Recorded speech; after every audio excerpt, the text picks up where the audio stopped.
அரஃபா நாளை நாங்கள் எவ்வாறு தேர்வு செய்வது என்று பற்றி கேட்டிருக்கிறாங்க. நான் சுருக்கம் என்னன்னு சொன்னால், அரஃபா நாளை பொறுத்த வரைக்கும் நம்ம எந்த பிரதேசத்தில் இருக்கிறோமோ அந்த பிரதேசத்தில் எது 9வது நாளாக வருதோ, 9ஆம் நாளாக தீர்மானிக்கிறோமோ அந்த 9ஆம் நாள் தான் நாங்கள் வந்து நோன்பு பிடிக்க வேண்டிய நாள்.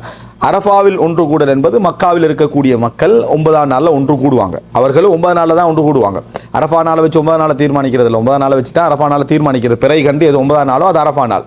அந்த அரஃபா நாள் அவர்கள் என்ன செய்வார்கள்? ஒன்று கூடுவார்கள். இந்த நோன்பை இந்த பிறையை ஏற்று யாரெல்லாம் நடைமுறைப்படுத்துகிறாங்களோ, நாங்கள் வெளி உலகத்தில் இந்த பிறையை தான் ஏற்போம், சவுதியுடைய பிறையை நாம் ஏற்றுக்கொள்வோம் என்று அந்த சர்வதேச பிறைகளையும் ஏற்றுக்கொள்ளக்கூடிய சகோதரர்கள் அவங்க என்ன செய்யணும்? பிறையை முதல்ல இருந்து வந்து பார்த்து 9ஆம் நாளில் நோன்பு வைக்கணும். அரஃபாவில் ஒன்று கூடினாங்களோ கூடலையோ 9ஆம் நாளில் அவங்க என்ன செய்யணும்? நோன்பு வைக்கணும். இல்லை நம்ம உள் பிரதேசத்தில் உள்ள தீர்மானத்தை தான் நம்ம ஏற்றுக்கொள்வோம்னு வாழக்கூடிய மக்கள் என்ன செய்யணும்? 1லிருந்து 9 பார்த்து நோன்பு வைக்க வேண்டியதுதான்.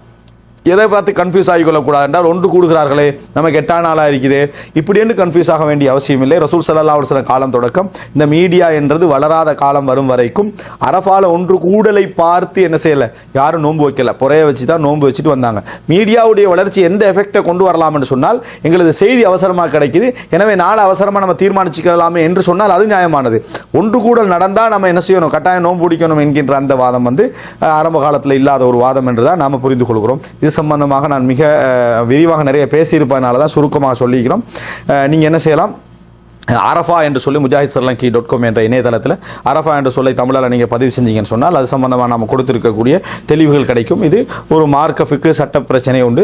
இதில் நம்ம எது சரி காண்கிறோமோ அதுக்கு அல்லாஹு தஆலா நம்ம சரியாக இருந்தால் 2 கூலி தரவும், தவறாக இருந்தால் 1 கூலி தரவும் போதுமானது.